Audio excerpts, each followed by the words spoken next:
मुस्लिम राष्ट्रीय मंच के सभी पदाधिकारी कार्यकर्तागण, पुस्तक के लेखक ख्वाजा साहब, उपस्थित सभी विद्वज्जन, माता भगिनी,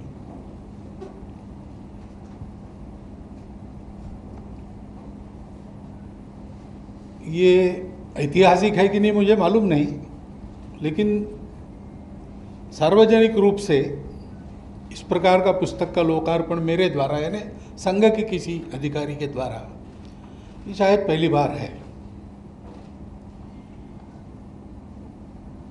और अटकलें इसकी बहुत लग रही है ऐसा पता चला, इसलिए मैं भाषण के प्रारंभ में ही उन सबको शांत कर देना चाहता हूँ।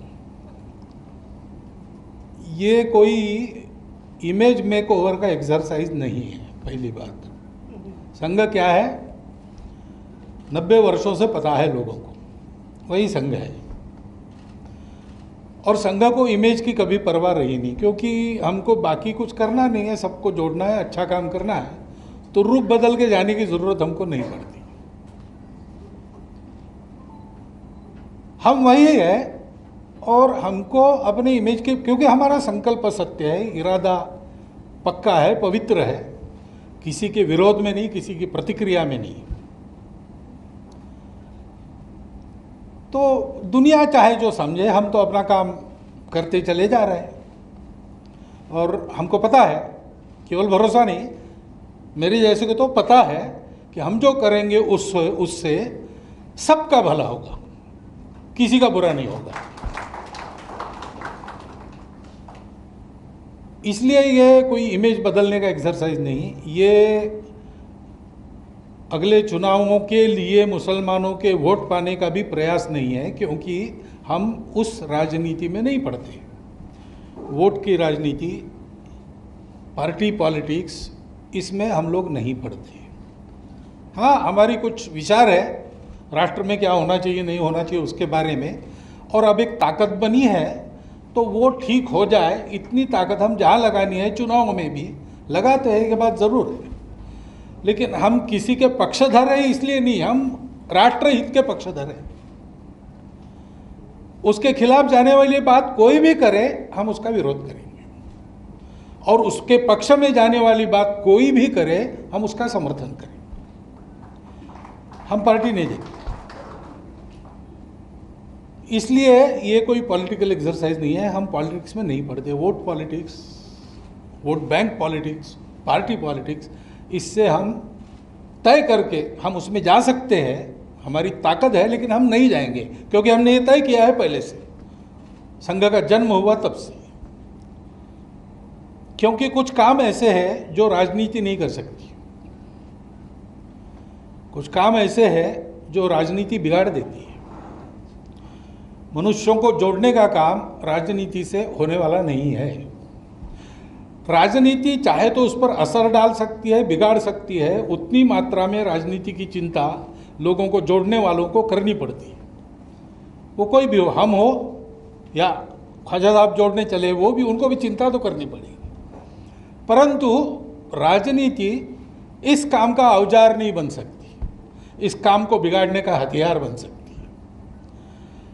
और इसलिए ये उसका भी कार्यक्रम नहीं है। ये एक सीधी बात है कि पहली बार ऐसी पहल हुई, और बहुत तर्क के साथ और पूरे भूतकाल का विश्लेषण करते हुए जब ये बात आई कि ये डायलॉग बढ़ना चाहिए, पुस्तक मेरे पास आई, मैंने देखी। मैंने सरसरी देखने के बाद ख्वाजा साहब को कह दिया कि इसका विमोचन मैं करूँगा। बाद में तारीख तय की, तारीख को 3 बार आगे जानी पड़ी कोरोना के कारण, क्योंकि इस पुस्तक में एक प्रामाणिक आह्वान है, एकता का आह्वान है। ख्वाजा साहब ने अभी जो भाषण किया उसमें बहुत सारी बातें आ गई, बिल्कुल साफ साफ आ गई। तो एक दिल से आह्वान है कि भाई हम एक है, हमको एक होना है। राष्ट्र की प्रगति समाज के, संगठित समाज के अस्तित्व के बिना नहीं होती है। संगठित समाज ने आपस में आत्मीयता से जुड़ा हुआ समाज, संगठन यानी कोई एक रचना नहीं है, उस रचना के पीछे जो भाव है ये अपनेपन का होता है।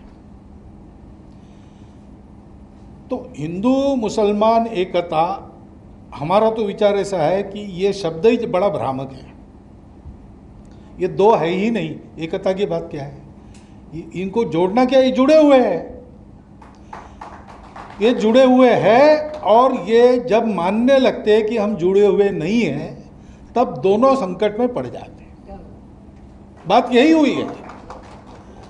हम लोग अलग नहीं हैं क्योंकि हमारे देश में ये परंपरा नहीं है कि आपकी पूजा अलग है इसलिए आप अलग हैं। आपने कहा ना, आप निराकार की श्रद्धा रखते हैं, हम निराकार के साथ आकार की भी श्रद्धा रखते हैं।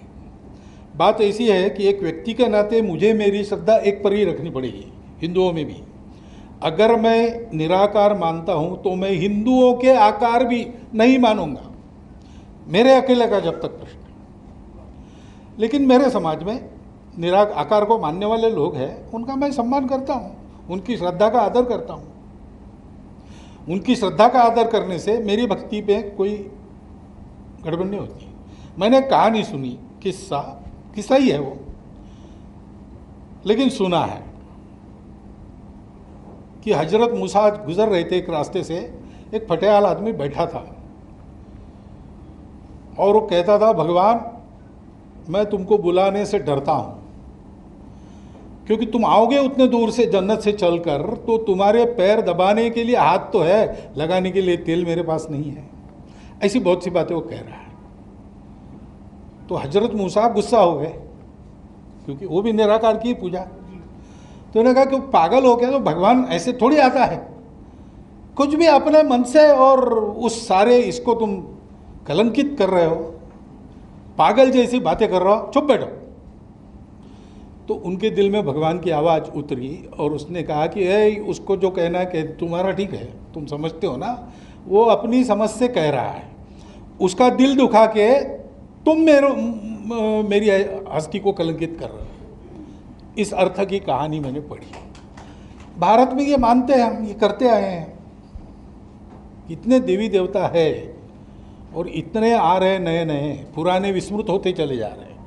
अब वो रुद्र और इंद्र, इनकी पूजा कहीं होती नहीं, अब नए नए आ गए।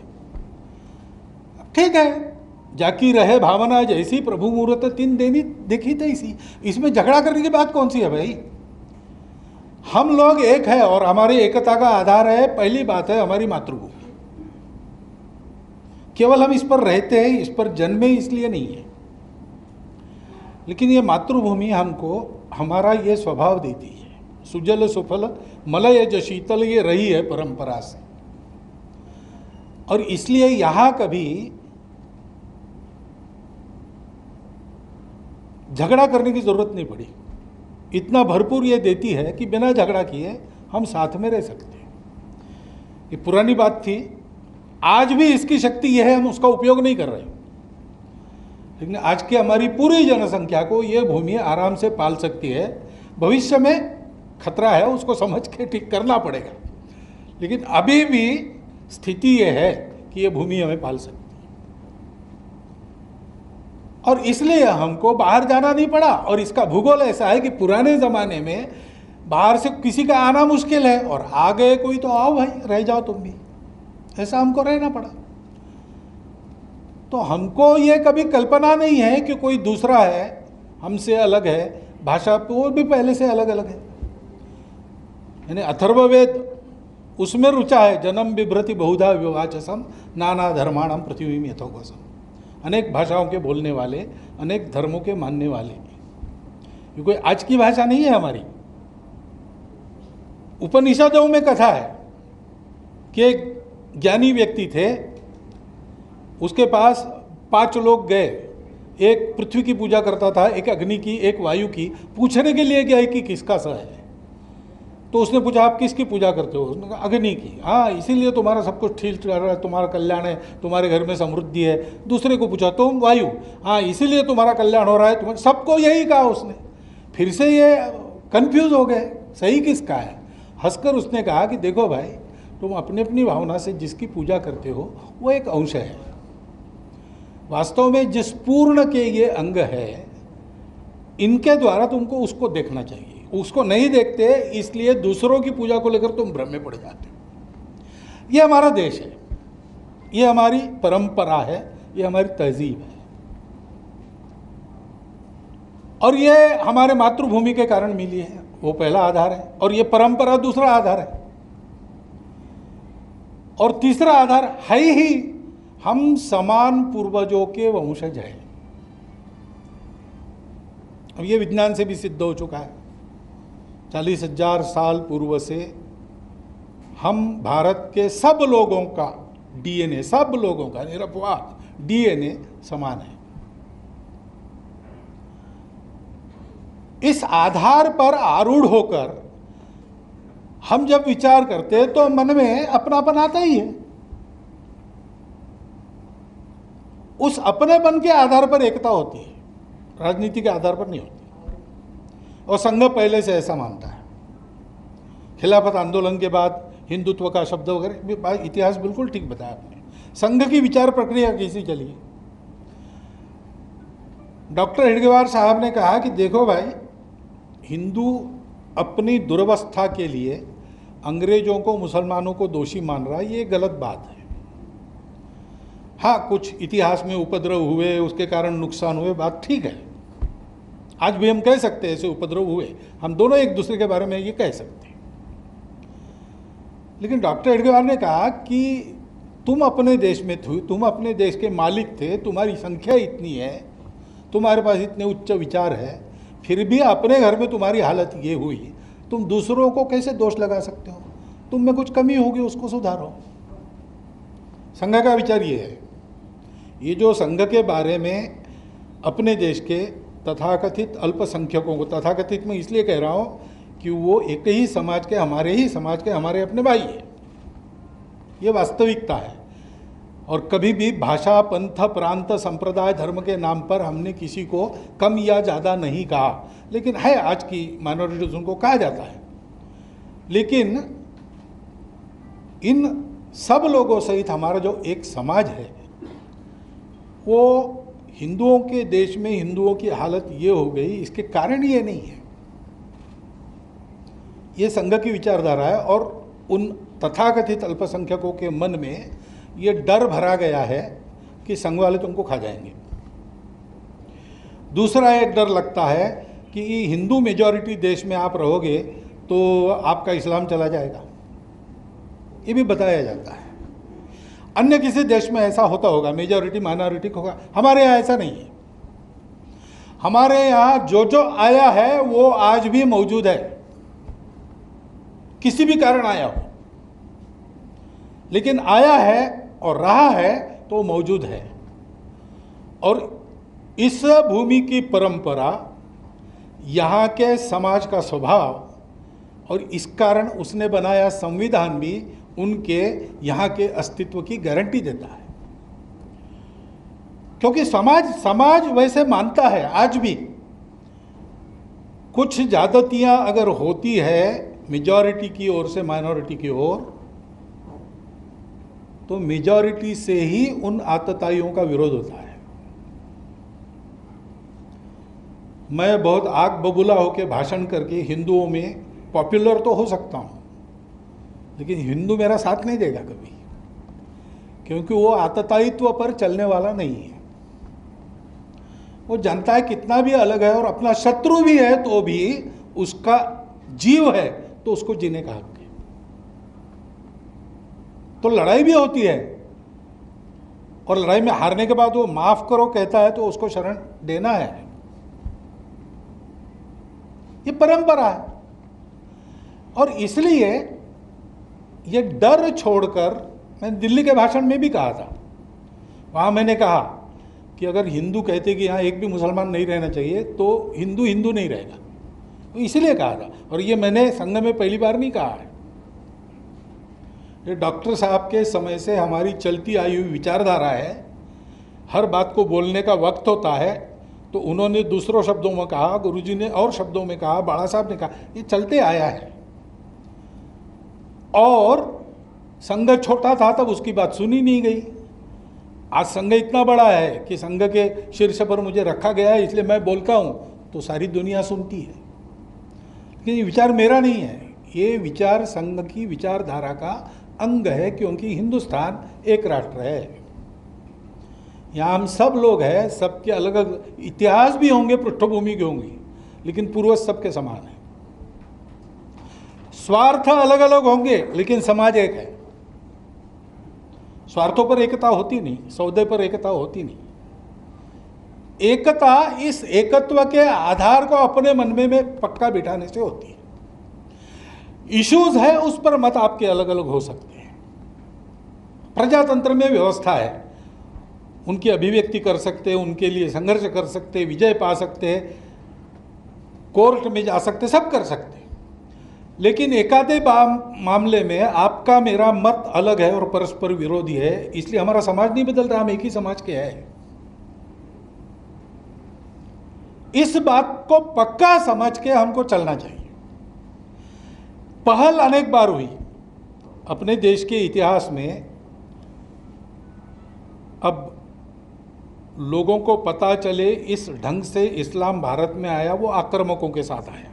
अभी इतिहास का आपका भी कोई इलाज नहीं, मेरा भी इलाज नहीं। जिस दिन ऐसा हुआ उस दिन से हिंदू और जो नहीं हिंदू, ऐसा यानी मुसलमान, उनको जोड़ने का उस दिन से प्रयास चला है। आप गुरु नानक देव जी की वाणी देखिए, उसमें कितनी बातें ऐसी हैं, हर संत की है।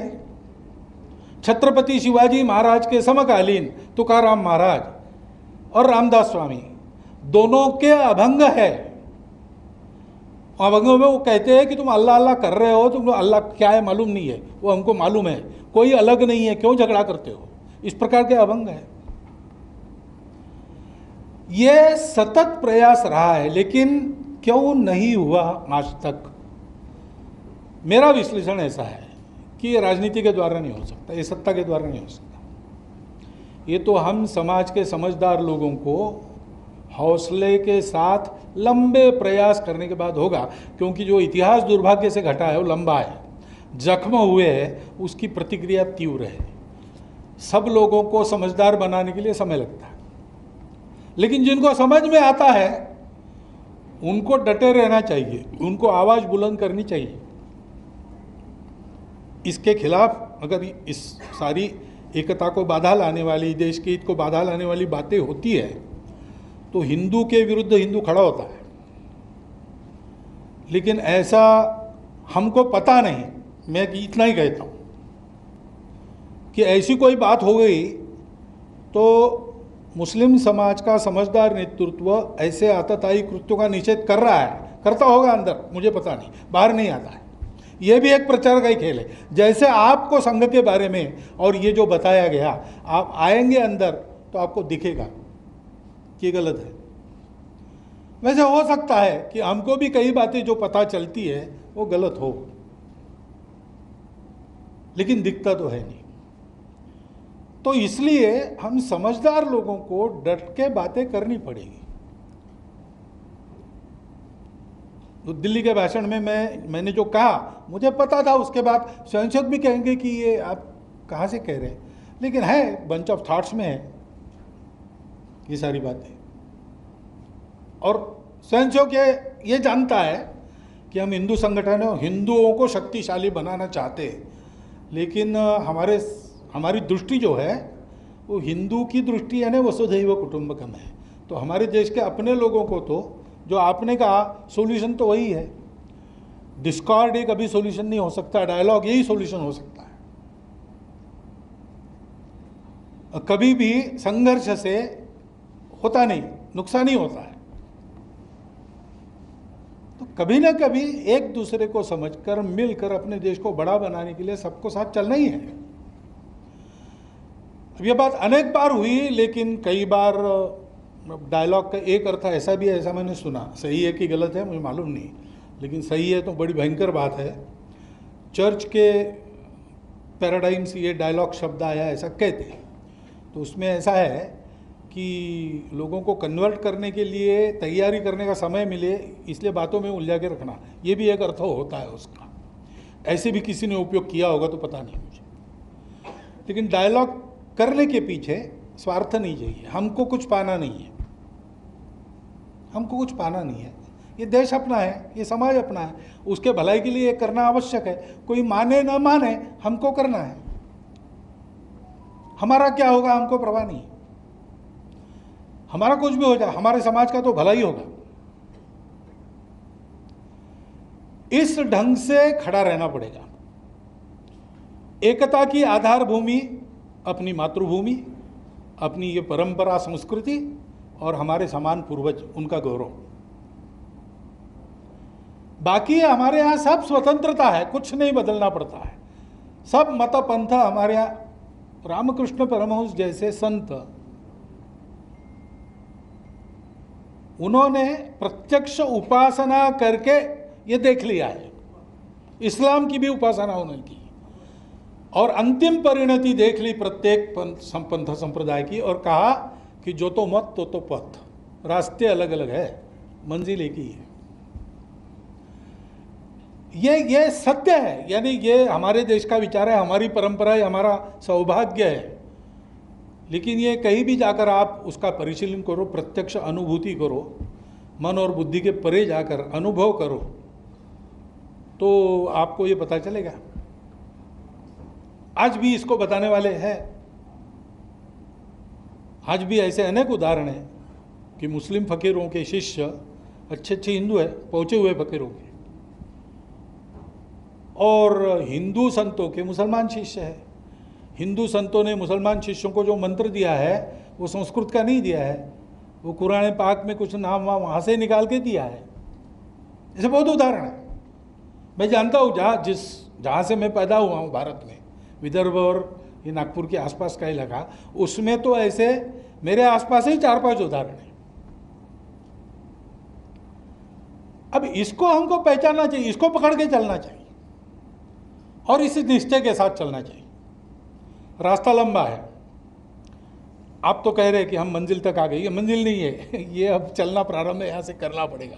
मंजिल बहुत दूर है, क्योंकि बहुत सारी बाधाएं हैं। लोगों के मन में अंधकार है, उसको दूर करना पड़ेगा। ऐसा हम चलेंगे तो खुरापात करने वाले खुरापात तो करेंगे ही, तो उससे जो त्वेष उत्पन्न होता है, द्वेष उत्पन्न होता है, टेंशन उत्पन्न होता है, दंगे, उन सब का हमारे मन पर परिणाम न होने देते हुए सत्य और न्याय के साथ हमको आगे बढ़ना पड़ेगा। इसलिए लंबा चलना पड़ेगा, ये समझना पड़ेगा। आपका वो जो प्रामाणिक आह्वान है उसकी मैं दाद देता हूँ। आपने जो 2 बातें कही है मैं मानता हूँ उसको, संघ उसको मानता है, इसलिए मैं भी मानता हूँ। मैं संघ की पठड़ी में तैयार हूँ। संघ मानता है उसको, किसी की पूजा उसका अपना सवाल है, और हर एक मनुष्य की इसके अंदर क्षमता अलग अलग दी है, तो उस प्रकार वो जानता है, प्रामाणिक प्रयास कर रहा है, एक दिन पहुंचेगा वहाँ। अनेक रास्ते हैं, उसको लेके किसी की श्रद्धा को हम भंग नहीं कर सकते, करना नहीं चाहिए। करेंगे तो वो पाप होगा, पाप का प्रायश्चित कभी ना कभी करना पड़ेगा, ये पक्का है। परंतु ऐसा एक दूसरे को समझकर हमको सच्चाई और न्याय के साथ खड़ा रहना पड़ेगा, देश की एकता अखंडता के साथ खड़ा रहना पड़ेगा। ये देश हमारा है, ये समाज हमारा है। मत के नाते हो सकता है हमारा कोई मत हो, हमारा कोई धर्म हो, हमारी कोई पूजा हो, ठीक है, उसका अनादर इस देश में कभी नहीं होगा। उसके अनादर का प्रचलन जो डालने जाएगा उसको बाहर जाना पड़ेगा कभी नहीं, ये पक्की बात है। और इसलिए हिंदुओं के मन में ये जो इतिहास हुआ है, लड़ाइयाँ हुई, बाद में सब ठीक होने लगा, तो बीच बीच में कट्टरपंथी आते गए और उल्टा चक्का घुमाते रहे। ऐसे ही खिलाफत के समय हुआ, उसके कारण पाकिस्तान हुआ। स्वतंत्रता के बाद भी राजनीति के तहत आपको ये बताया जाता है तुम अलग हो, तुम अलग हो, तुम अपनी अलग पहचान छोड़ दोगे। पहचान छोड़ने की ज़रूरत नहीं है भाई, पहनावा वगैरह सारी बातें यहाँ सबकी अलग अलग है, पहले से है, यहाँ मुसलमानों के आने के पहले से है। इसलिए वो सब ठीक रखकर भी हम इस समाज के अंग हो ही सकते, और कहीं नहीं हो सकते, यहां हो सकते। लेकिन ये डर जो बिठाया जाता है उसके चलते और फिर से चक्का उल्टा घूमता है। उस चक्कर से बचना और बचाना ये हमको करना पड़ेगा। हम है अलग अलग, हमारी तरजीह भाई ये है, परस्पर विरोधी भी है। ये आर्य समाजी सगुण अवतारों को नहीं मानते, टीका भी है। सत्यार्थ प्रकाश में हिंदू देवी देवताओं पर टीका है, चाबुक लगे है। लेकिन हिंदू समाज ने उसको कैसे लिया, ये एक शास्त्रार्थ है भाई, बौद्धिक विश्लेषण है। अब पढ़ो उसको, प्रैक्टिस करके देखो, जो अनुभव आता है वैसे मानो। तो आर्य समाजी भी है और मंदिर वाले भी है, सब प्रकार के लोग हैं। जैसे ये साथ चलते हैं वैसे हमारे ही भारत माता के पुत्र, हमारे ही संस्कृति के विरासतदार और हमारे ही पूर्वजों के वंशज, खून के अपने भाई मुसलमान साथ क्यों नहीं चल सकते भाई? वो कैसे अलग हो गए? लेकिन इन सब पृष्ठभूमियों के कारण एक अलगाव और अविश्वास पैदा हुआ है। उसकी दूरी हमको पाटते समय समाज के मन से ये सारा हटाना पड़ेगा। और हटाने का मतलब छिपाना नहीं होता है। जो आपने कहा, खरी खरी बात को जैसा है वैसा समझना। इसलिए हम कहते हैं कि हिंदुस्तान हिंदू राष्ट्र है, गौ माता पूज्य है, लेकिन लिंचिंग करने वाले ये हिंदुत्व के खिलाफ जा रहे हैं। वो आतताई है। कानून के जरिए उनका निपटारा होना चाहिए, क्योंकि ऐसे केसेस बनाए भी जाते हैं तो बोल नहीं सकते आजकल कहाँ सही है कहाँ गलत है। लेकिन कानून को अपना काम करना चाहिए, तहकीकात करनी चाहिए ठीक से, बिना पार्शियलिटी किए सबका न्याय करना चाहिए और दोषी को सजा होनी चाहिए। हमको उसमें कोई गम नहीं। सब मैं कहता हूँ, सार्वजनिक भाषणों में मैंने कहा है स्वयं। ये अगर हम करने लगेंगे तो बहुत अच्छी बात होगी। एक बात बिल्कुल सही है आपकी कि आज अगर संघ के नाते हम कोई बात कहते, अब ये बात मैं कह रहा हूँ, तो इसकी हिंदू समाज में तो बहुत बड़ी चर्चा होगी। बहुत बड़ा वर्ग है जो इसका समर्थन करेगा, हमको कहेगा कि आपने बहुत अच्छा किया, ये पहल की। ऐसा भी वर्ग है जो खराब नहीं है, अच्छे इंसान है, लेकिन वो कहेंगे कि बस आप भी भोले बन गए। अब ये ज़रूर कहेगा, क्योंकि ठोकरे लगी है। वो कहेंगे कि अरे ऐसा कभी हुआ था क्या, ये ऐसा मामला नहीं है, ये आप लोग नहीं समझते। ऐसे भी होंगे, चलेगा, ये शास्त्रार्थ चलेगा। लेकिन एक बात है कि हिंदू समाज की भावना संघ बोलता है। आज स्थिति है, क्योंकि नीचे तक हमारे स्वयंसेवक है, समाज क्या सोचता है क्या नहीं हमारे पास आता है, हम उसके अनुसार बताते हैं। उसके अनुसार मैं बता रहा हूँ, हिंदू समाज अपने परंपरा, प्रकृति, बुद्धि, मन के अनुसार चाहता तो है, लेकिन करने की हिम्मत उसकी इसलिए नहीं होती कि ये सब बीच में है। उसकी हिम्मत बढ़ाने के लिए उसका आत्मविश्वास, उसका आत्म सामर्थ्य बढ़ाने का काम संघ कर रहा है। संघ हिंदू संगठन करता है, इसका मतलब बाकी लोगों को पीटने के लिए नहीं है। वो संघ हिंदू समाज का आत्मविश्वास बने। एक ने पूछा कि आप क्या करने जा रहे हैं, बोला क्या होगा इससे, तो बोले इससे तो हिंदू समाज दुर्बल होगा। मैंने बोला कमाल है, एक माइनॉरिटी समाज है मुसलमान नाम का, मैं इस पुस्तक का उद्घाटन कर रहा हूँ, उसमें कोई डरता नहीं, क्या होगा, और तुम मेजॉरिटी समाज के होगे डरते हो, क्या होगा। अब ये ऐसा व्यक्ति एकता नहीं कर सकता। जो डरता है, डर के मारे एक होना नहीं है, ये पक्की बात है। आप भी मत डरो, सत्ता आएगी और रहेगी तो भी आप मत डरो। डर से नहीं होती एकता, प्रेम से होती है, एकता अपनेपन से होती है, एकता निस्वार्थ भाव से होती है। कुछ लोग हैं जो ये आर्गुमेंट देते हैं कि हमारी सत्ता थी और जो हमारी प्रजा थी आज हम फिर से राज्य करें, ये गलत बात है। अब डेमोक्रेसी है, कोई हिंदू वर्चस्व की बात नहीं कर सकता, कोई मुस्लिम वर्चस्व की बात नहीं कर सकता। भारत वर्चस्व की बात सबको करनी चाहिए। हम जब कहते हैं हिंदुस्तान, हिंदू राष्ट्र, उसका मतलब यही होता है, क्योंकि हिंदू की हमारी व्याख्या तिलक लगाने वाला, स्नान करने वाला, यह पूजा करने वाला ऐसी नहीं है। जो भारत को अपनी मातृभूमि मानता है, जो भारत के पूर्वजों का विरासतदार है, संस्कृति का विरासतदार है, वो हिंदू है हमारे लिए। अभी ये कार्यकर्ताओं की बैठक चल रही, उसमें एक दो मुस्लिम, मेरा परिचय नहीं था पहले, उन्होंने परिचय कर दिया कि इतने वर्षों से मैं शाखा में जा रहा हूँ। है हमारे यहाँ, हम लिस्ट नहीं रखते, अलग किसी की नहीं रखते, ब्राह्मण की नहीं रखते, माली की, तेली की, किसी की नहीं रखते, मुसलमान की भी नहीं रखते, लेकिन देश भर में है। कभी कभी समझदारी न होने से हमारे लोग जाते हैं, मुसलमान लोग जाते हैं, हमको ज्वाइन करना है तो उनको कहते हैं कि आप MRM में जाओ। अरे भाई, संघ में ज्वाइन होने के लिए संघ में कोई भी आ सकता है। जो इस पर विश्वास रखता है संघ के लिए हिंदू है, और जो इस पर विश्वास नहीं रखता वो किसी का भक्त हो, वो बड़ी पूजा करता हो रोज, लेकिन वो संघ में जगह नहीं उसको। क्योंकि ये समाज, ये मातृभूमि, ये संस्कृति और ये पूर्वज, ये हिंदुत्व की व्याख्या है हमारे लिए। और इसलिए इस आधार पर एक अपनापन बना के समाज को एक करने का पहला प्रयास, मेरे प्रयास का प्रारंभ आज हुआ है, मैं मानता हूँ।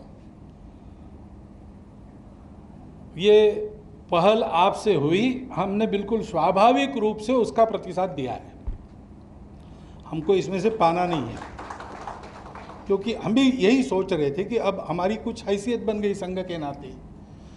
हम अगर 50 साल पहले आते तो आप ऐसा देखते कि यह है कितने, अरे क्या फालतू,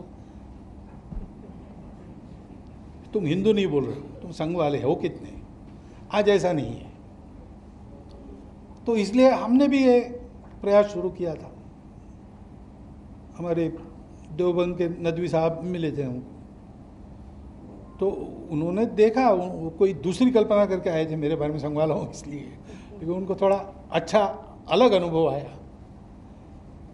तो उन्होंने कहा ये आप लोग करेंगे? मैंने बोला करेंगे, तो करना ही पड़ेगा, हिंदू संगठन होने के बाद क्या है, बाकी जो समाज है वो हमारे लिए हिंदू ही है, वो भी भारत का समाज है, और बिना उसके भारत का भला ऐसा नहीं हो सकता। यानी 20 करोड़ क्या, भारत का एक आदमी अगर अक्षम है, लंगड़ा है, अभावग्रस्त है, तो राष्ट्र का परम वैभव हम तब तक नहीं कह सकते जब तक उसकी सारी और ये बातें दूर न हो। वो परम वैभव है, सर्वेपि सुखिनः सन्तु, सर्वे सन्तु निरामया। तो उन्होंने कहा बहुत सारे पापड़ बेलने पड़ेंगे। मैंने बोला हम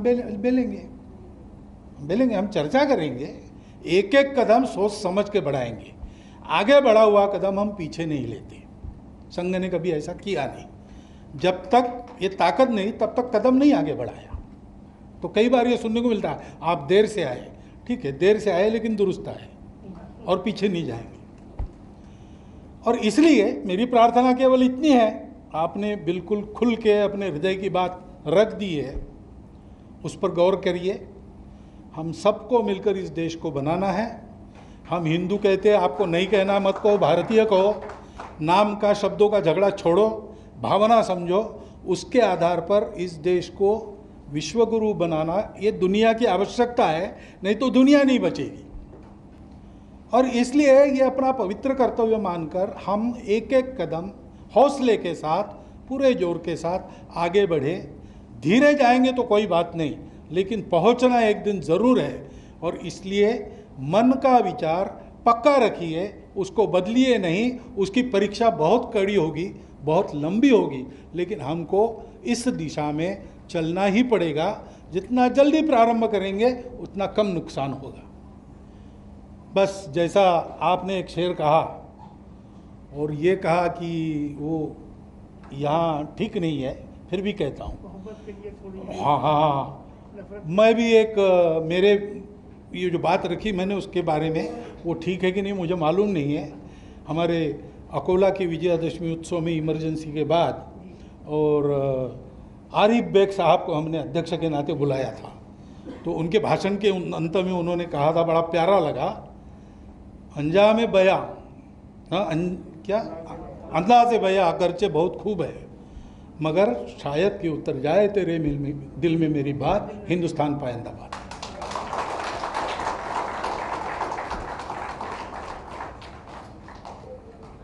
बहुत बहुत धन्यवाद।